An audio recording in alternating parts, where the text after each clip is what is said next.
All right, so this is the fifth video in our ongoing series. This is the Quadrant model of reality explained with Ryan Merkel and myself, Noah Vickstein. And we're just going through the quadrant model. So far, Brian says we're just about done with the third quadrant, and there are three more quadrants to go. So let's take it away, Ryan. Where are we at? Well, I just want to show them again that this is the third quadrant right here that we're on. It's the most physical quadrant. And sort of what we discussed yesterday was how thinking, emotion, doing, and dreaming, they're all very much shaped by the ego. So my thoughts are influenced by my ego, my identity, myself. Same thing with emotion, same thing with what I do, and same thing with my dreams. And my physical is very tied to my ego. So my genes create my physical. My genes are going to create how I look, certain qualities about me, my temperament, my intelligence, things like this. And this is going to affect all these things. And when I was talking yesterday, I left off kind of in an awkward spot where I was talking about how the camera, He was talking about some personal dreams that he had had. yeah, the camera turned off. Or the Right. video. I think occasionally the battery runs out or the camera just. But so if it seems like there's an unnatural break at the end of the videos, that's probably what the case is. And we're just gonna leave off or start up where we left off. And I just want to, so basically what I was talking about was Freud discusses that he thinks that within the human subconscious, this is just innate within every human, is this incestuous and murderous desires, but these are repressed. And he says that these kind of play themselves out in dreams, but not necessarily literally always, but a lot of times metaphorically. So for instance, he'll say, if I'm playing basketball in a dream, I'm not really playing basketball. This is really just a sublimation or metaphorical of me having sex. This is what he would say. So I would, if I shoot the ball into the basket, that's me. The basket would represent my mom, and the ball would represent me and my penis. Right. So Freud, dreams are symbolic in nature. They're not real in and of themselves. Yes. Okay.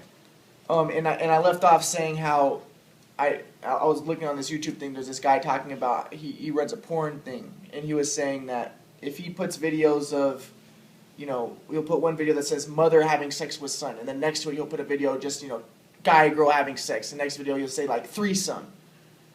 And he says that the one mother having sex with son gets way more hits all the time, like a super ton more hits. And he says that he thinks that this might be confirmation of what Freud was getting at rather than some other alternate explanation, possible alternate explanation, which, who knows what that could be. Yeah. So he doesn't know if people, like, obviously it grosses me out, the thought of having sex with my mom. Ugh. That's disgusting. But Freud says that that's just so repressed in me, and that's right. That has to be repressed. Right. So it's sort of like when you walk up to the edge of a building or like a cliff, and there's no way that you're actually going to jump off. I mean, some people actually do. They overcome this. Logically or rationally, you're not going to jump off because you want to preserve yourself. But at the same time, there's this sort of perverse urge to jump off, and that's what scares us, and that's what gives us our fear of heights and that sort of thing. And I sort of see that as sort of a parallel for these repressed urges. There are these, normally we don't pay them any mind. We don't entertain them seriously, but they're still there. There's still that, what if? There's still that question, and it's this tantalizing thing that we can't really do away with, so we repress it, and that sort of finds expression through our fears and things like that. Now, we're talking about how dreams are symbolic. I want to point out that there's been a kind of and this is important that I start off this conversation with this because it's going to remind us of what we're talking about. We're talking about the quadrant model. And the quadrant model says that this is the thesis, that everything is kind of an illusion to reveal this quadrant model. Reality is an illusion to reveal this quadrant model. So this isn't a new idea, actually. Plato is an example of somebody who had this idea. He was a Greek philosopher. And what he described was, he said that reality is just a manifestation, a shadow.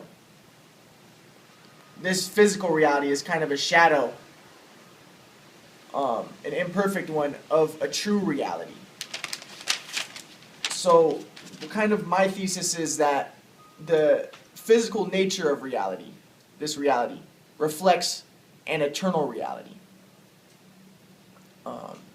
And that reality, that true reality, is really, you could say it's mathematical in nature. It's just this pattern, this quadrant pattern. And that's how reality manifests in all aspects. But the reason why I kind of point that out is it's kind of reminds me of what Freud's talking about here. He says that dreams, there's physical things that are going on in your dreams. There's a dog and it bites, it's biting on me, and I remember that dog had a really long snout and it's biting and I'm trying to hold it back, and that's literally what's going on. But Freud says that that's metaphorical of something, going on in my subconscious, maybe my desire to have sex with my mom, and there's something holding me back. And then he'll get even deeper into meanings of that. Now, and he does point out that it's interesting. He points out that there is this castration anxiety in humans, in males. They don't want to be castrated, and he thinks that the fear is that the father will castrate you, so that you can't have sex with your mother. The father, your dad, protecting your mother from you. Now. So, and I want to discuss really quick. You mentioned the Oedipal complex, and I just want to tell everybody what that is. So, one of the reasons why Freud came up with this idea that there's this desire to have sex with the mom and to kill the father, and it wasn't just Freud, other people noticed the same thing, was they looked at mythologies of cultures throughout the world, and they kind of thought that there's this. And this is what Jung does. Hold on. Hey, Lucky, come over here. They thought that there's some sort of subconscious that all humans share. And this subconscious creates the mythologies. And it's the same subconscious that kind of produces dreams. So there would be a relation between mythologies of the world and dreams. So one myth, one example is this Oedipal myth, and this was his one that he uses to really demonstrate this point. There's this, I think it was a Greek myth. I'm not positive, but I think it was a Greek myth where there's this guy Oedipus, and he's told by an oracle that he's going to have sex with his mother, and that he's going to murder his murder his dad. Lucky, stop. Sorry. Lucky, come here. So, hey, sit down, baby.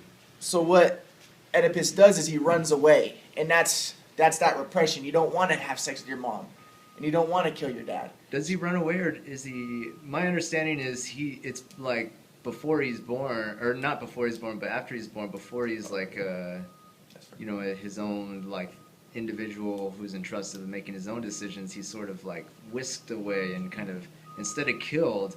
I mean, his parents know about this prophecy, and they don't know what to do with him, so they're just gonna kill him, to preempt any of that from happening. But instead of him actually being killed, he's sort of left to die of exposure instead of like being straight up destroyed. Yeah.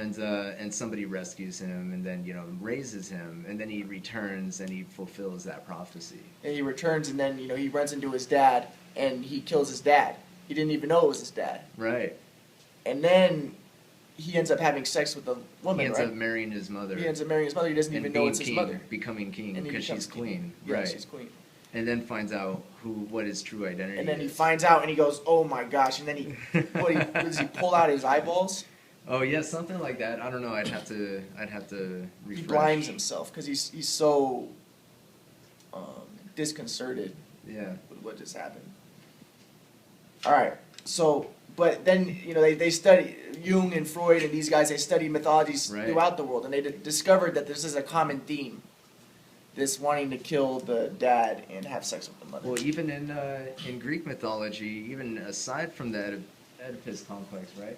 There's Saturn, Kronos, who has he bears children who are the Greek, the Olympic gods of the pantheon, right? Mm-hmm. And his whole thing was he would just eat his children, and this sort of like represents this primal fear, this urge, right? And the children have to assert themselves and defeat the father figure, and that's Zeus is the one that's able to accomplish that. So that's why he's like the sort of the patriarch of the Greek pantheon. And I want to make it clear, it's not just Greek mythology, because we just mentioned 2 Greek ones, but it's in African, Native American, Asian. All these mythologies kind of have the same theme running through it. It's a common. I'd like to know a little bit more about those if you happen to know. Well, I forget all the examples, but it's kind of like that Zeus one, where it's kind of difficult to explain. But I do know that there is this. I just want to mention this because this is just going through my mind right now. There is this one group, this tribal group, that, and it's kind of disgusting. But what the males do is they think that in order to be nourished, they need to give oral sex. They think that in order to be nourished, they need to give oral sex to older males. Yeah, it's like the life energy. Yeah, so what they do is growing up, every young male is going to have an older male kind of leader guy, and yeah, like a what do you call it? Like a mentor. Yeah. Come on. Oh, looky. And sit down. The buddy. initiation for him to become an adult is he goes through years of just giving this older guy oral sex, and he eats the semen, and the semen is supposed to give him vitality, like life energy. It's supposed to make him into a man. That's right. And which is kind of ironic. Well, it's ironic within the lens of the culture we currently live in, right? Because that's not manly at all. Yeah, right? That's totally like it's not manly at all, and we think that corresponds to like a feminine impulse or something, right? Like we don't. Well, they do too, actually. That's why because the younger boy, he's not considered a man yet. That's why he's giving the oral sex. Actually, interesting. He's actually considered a girl at that point in his life. And then he has to give the oral sex and then, continue to eat the semen, and then eventually he's going to become a man, and then he gets the oral. Once he's the man, now he's getting oral sex. So it is sort of consistent with the, I guess the culture that we live in a sense, because at least it doesn't directly contradict the way that we sort of take for granted the natural order is, right? It's pretty interesting because I was reading online about people who've been to jail and stuff, and there was this one guy talking about how in jail there's a lot of thugs in there and they like to rape people.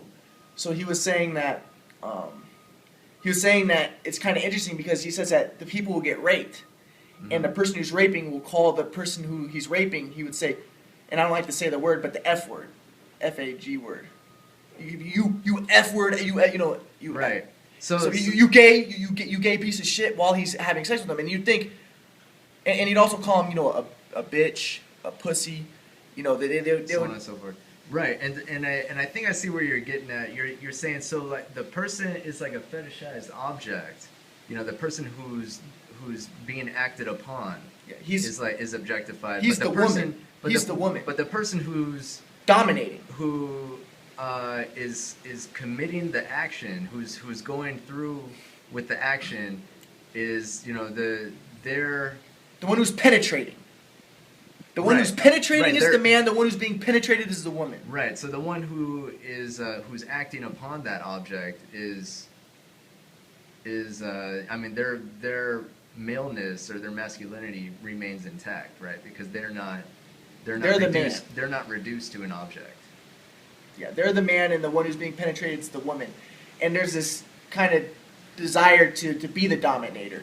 Now, um, and the guy who was writing about this online was saying it's kind of ironic because this guy's calling the person who he's having sex with a gay, but he's gay, according to this guy. But according to the guy who's having sex, he's not gay. He's the man, and the person who he's raping is the gay one. Which, it's kind of weird, but you see what I'm saying? But my point was, what I was going to get at was the mythology that kind of brings about this ritual of the oral sex. I can't remember what the myth was exactly, but it was related to the Oedipal myth. It had something to do with, when I heard the person talking about it, the person who told me the myth said, this is just like what Freud talked about. There's some sort of, father, son, mother dynamic. It's the Oedipal type of thing. And then that brought about that ritual. But my point is, I think your point is that it's consistent with across cultures. It's consistent across cultures, and that's why Freud thought it was part of the subconscious. And it's even at work within our culture, even though we don't really think of that way or think about it most of the time. Mm-hmm. So we could go into that probably. There's probably whole classes about that, but it's true. Just take our word for it. yeah, right. Now, I mean, you feel like you can go to jail if you want and figure it out, but anyway, that's sort of that's kind of different. That's kind of different, but I kind of just wanted to mention that because the reason why I like to mention stuff like that is a lot of people like to idealize the world and be like, oh, everything's just like flowers everywhere and everybody's equal, and it's not true. All right, now, what am I gonna say though? All right, so. Yeah, I think, regarding with what you just said, I think that's like that's a common way to dismiss somebody's point of view, right? To reduce it to like, oh, it's unrealistic, it's about unicorns and flowers and everyone being happy in the field and everything. And that's sort of like, I almost want to say a straw man, because nobody really says that, but that's an easy way to dismiss another point of view that you think is idealistic. And I come across that quite often. Yeah. All right. So another thing that I want to say though is, so let me just give an example of something interesting though. I'm just going to tell you a couple more dreams that I had. One dream, and it kind of relates. Actually, I'll talk about some dreams in the Bible. So, I like to talk about the Bible. Yeah. So really quick, you just mentioned Plato. Yeah. And isn't there like I don't know, there's a verse in the Bible, isn't it, where Paul talks about a scanner darkly, looking through a scanner darkly? Like a dirty lens. Yeah, Paul. And how does that relate to the Platonian, or is that even a word? It's almost a quote from Plato. Yeah. Paul almost quotes Plato, and he says something about how this world is we just see things as through a mirror. Yeah.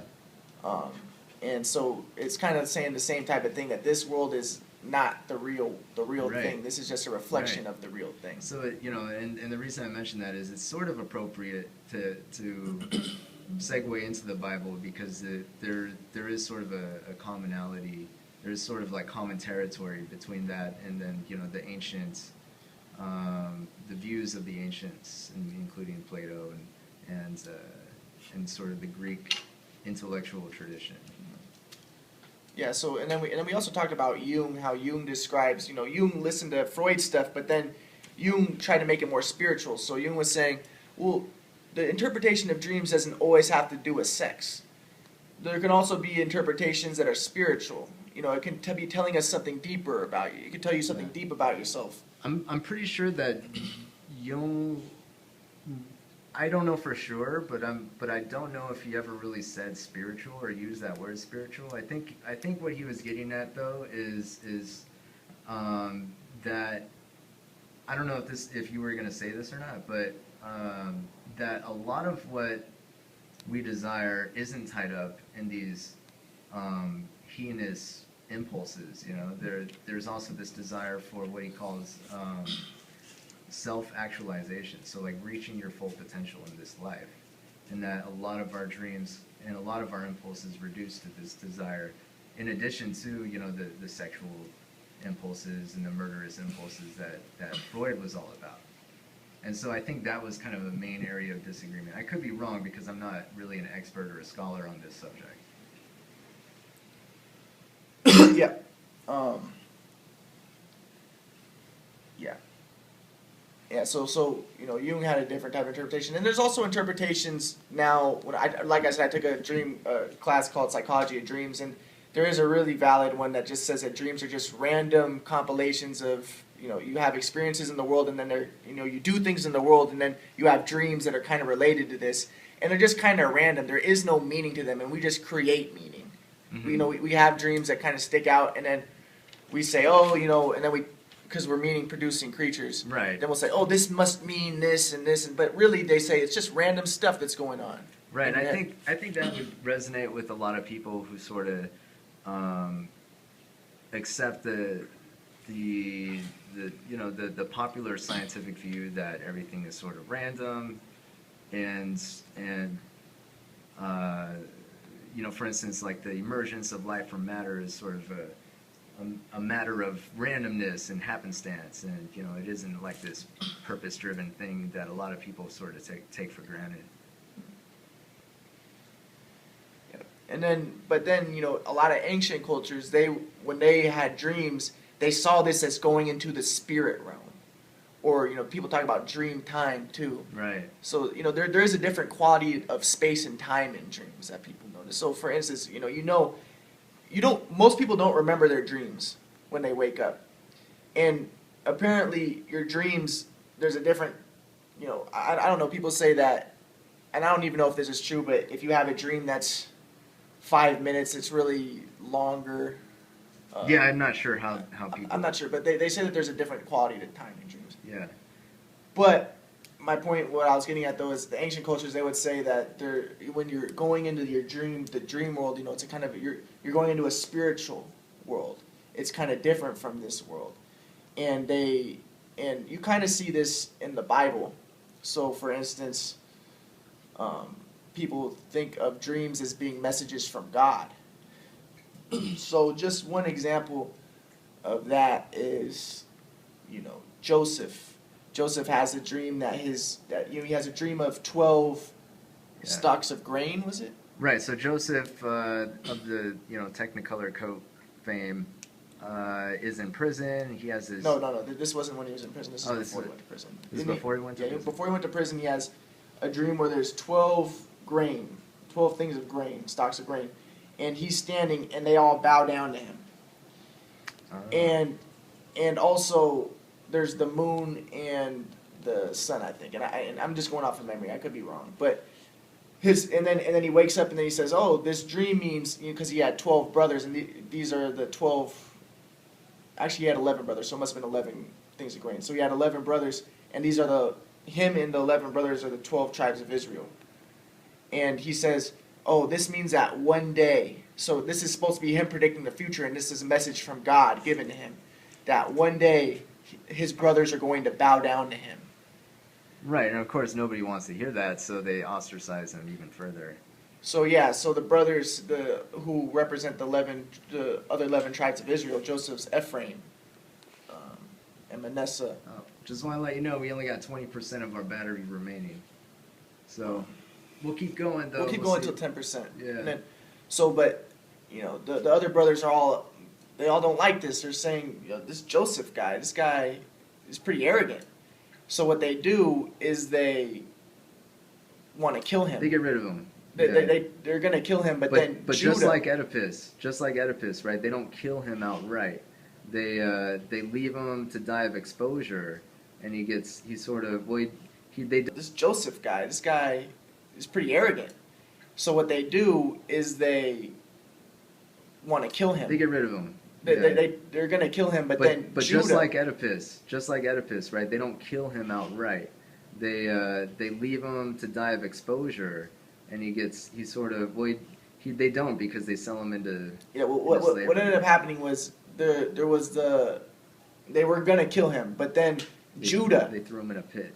No, it's not they. It was they were gonna kill him, but then Judah said, you know what? Let's not kill him because this will devastate our dad, because Joseph is his favorite son. And another reason why they were so upset with Joseph was because he was wearing a robe. His father gave him a robe because he was his favorite son. Right, the Technicolor coat. Yeah. So Judah says, let's not kill him. This would devastate our dad.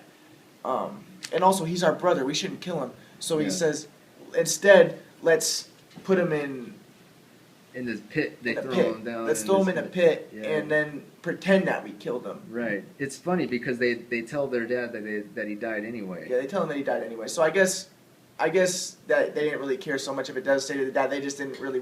Judah didn't really want to kill his brother. They didn't want the blood on their hands, I think, is what it ultimately amounts to. Yeah, Judah didn't really want to kill his brother. So Judah's like, let's just pretend to kill him, and then they sell him to the Egyptians. Right, and they figure he's gonna die, or like something bad will happen to him, or they'll never see him again. And but if you read the story, many years go by, and then he becomes like second only to Pharaoh, and there's a famine in the land, and everybody's coming to Pharaoh for food. Everyone's coming to Egypt or whatever, and Joseph is there. He's in charge of like the food surplus program and doling out the food to everyone who asks.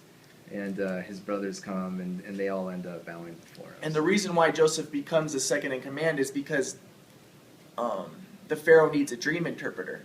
That's right. None of the Egyptians can interpret the dreams that the Pharaoh has, but Joseph can. And then the Pharaoh really likes Joseph, so he makes him second in command to Pharaoh, which makes Joseph essentially a god to the Egyptians. They see Joseph as a god, and then Joseph gets the power then to do whatever he wants, pretty much. So then when his brothers, there's a famine, the brothers go to Joseph for help. Then Joseph says, basically Joseph helps them and he saves. He recognizes them, but they don't recognize him. Yeah, and it's actually a pretty good story. Yeah, they don't recognize him. He recognizes them, but what ends up happening though is he ends up saving them, and then. So basically, this represents him saving Israel, because his brothers are the 11 tribes of Israel. The descendants of them are 11 tribes of Israel. So he saved Israel, and it's kind of like a death and a resurrection, because when the father comes back, when his dad was Jacob, and remember Jacob's the patriarch of Israel, and he has these 12 sons. When Jacob sees him, when Jacob sees Joseph, he says, "My son was dead, but now he's alive." So to him, there was a death and a resurrection. He didn't really die. But in Jacob's mind, he died and resurrected. And this is the salvation of Israel. Yeah, so you're saying that there's sort of like this recurring theme, perhaps. Well, I'm going to get to that later, right, the recurring theme in the Bible. But my point was, dreams kind of are throughout this whole story. So just one example of one of the dreams that occurred was there was a baker there was a wine maker. Right, so this is when Joseph is in prison. This is before he interprets Pharaoh's dream. Before Joseph interprets Pharaoh's dream, he gets put into prison. The reason why he was put into prison was because there was a woman, and the woman... It's kind of a long story, actually. Yeah, we might as well go through it, though, because it's always good to talk about these Okay, stories. well, I can try to break it down real quick. So when Joseph gets sold into slavery, he gets bought out by this dude, who is like, yeah, he'd make a good, worker for me. And pretty soon, on the merits of Joseph's work, he promotes him to, the head of his household. And Joseph is like this really good, he just, does whatever and is pretty good at it. Very handsome guy. Yeah, he's a good-looking dude, and he's good at what he does. And he trusts him. And then one day, the dude is away, and his wife is there, and is like, hey, let's go to bed. And Joseph's like, oh, I don't know if I can do that. And then she grabs his coat, and or his tunic or whatever. She wants to have sex with him. And he escapes. He wiggles out and he runs away. And she's like, what a jerk, right? So then when he's close to God's law, he knows God, and God doesn't want Joseph to have sex with another man's wife. That's adultery. Right. So he runs away, and dude comes back and is like, where's Joseph? And she's like, he tried to rape me, and I have proof. She's a liar. Here's his tunic. And he's like, oh man, I hate to do this, but I gotta throw this guy in jail. So, Now the thing is, an important thing to note is, normally if someone really did try to rape a guy's wife in Egypt, he would have been executed or something like that. But obviously, this guy realized that his wife was a liar. That's why he threw him in prison instead of executing. Oh, okay. Well, I didn't know that. So, but his hands are kind of tied, right? He has to save face somehow by appearing strong, and so he throws him in prison, even though it pained him to do so. And that's where Joseph finds himself when the bread baker and the wine tester, was it the wine taster? Wine tasters. Yeah, they get thrown in with him, and they each have dreams of their own, and Joseph interprets those. So the wine, I think it's a winemaker. The winemaker has a dream of a vine, and out of the vine grows three vines, and he asks Joseph, "Can you interpret my dream?" And it's kind of interesting because wine and bread; those are very common. That's a very common image in the Bible. That's sort of like the Passover wine and bread. Oh yeah, there you go. And Jesus, the wine and bread. This is my body. It almost represents civilization in a sense, right? Wine and bread, because you have to have, fields. You have to have land, and if you have those things, then you can have wine and bread. You can take care of your people. So there's three vines that come out, and then he says, Joseph, can you interpret this dream? And then Joseph says, these three vines, they represent 3 days, and in 3 days. So you see, what Joseph is recognizing, and this is in the Bible, the biblical times, he's saying this isn't literal 3 vines. These 10% remaining. 10%. So we'll just finish this one story and then we're right. So this is symbolic of 3 days, and after these 3 days, you are going to be returned to your spot with Pharaoh, and you're going to become a winemaker or whatever again with Pharaoh. And then the guy's like, oh, okay. Yeah, and cool. then in 3 days he becomes back with Pharaoh. And then the bread maker also has a dream where he says, there was 3 loaves of bread, and the birds come and eat it all, or whatever, right? Yeah, and then he's like, well, that means you're gonna be put to death. You're not gonna be reinstated to your previous position. You're probably gonna be killed. So basically, he's like, damn, that sucks. What Joseph can do is he can listen to a dream, and he's able to predict the future with the dream. And those things come true, right? Yeah. And those guys are like, oh man, that's crazy. And he's like, yeah, remember me when these things come to pass. And but they forget, obviously, until Pharaoh has a dream, and then the wine tester, whatever, suggests, oh yeah, Joseph, I met him in prison. He has a gift for interpreting dreams. And that's when Pharaoh summons him, because everybody's trying to interpret Pharaoh's dream, and they have no idea what's going on with that. Nobody can give like an adequate interpretation. And that's when Joseph comes in and says, "Yeah, there's going to be drought and famine." Well, because the Pharaoh said that he had this dream where there's 7 cows that are very healthy, and then 7 very thin cows eat the 7 cows that are healthy. Right. So then, once again, this is symbolic, and from these dreams, Joseph's able to tell the future.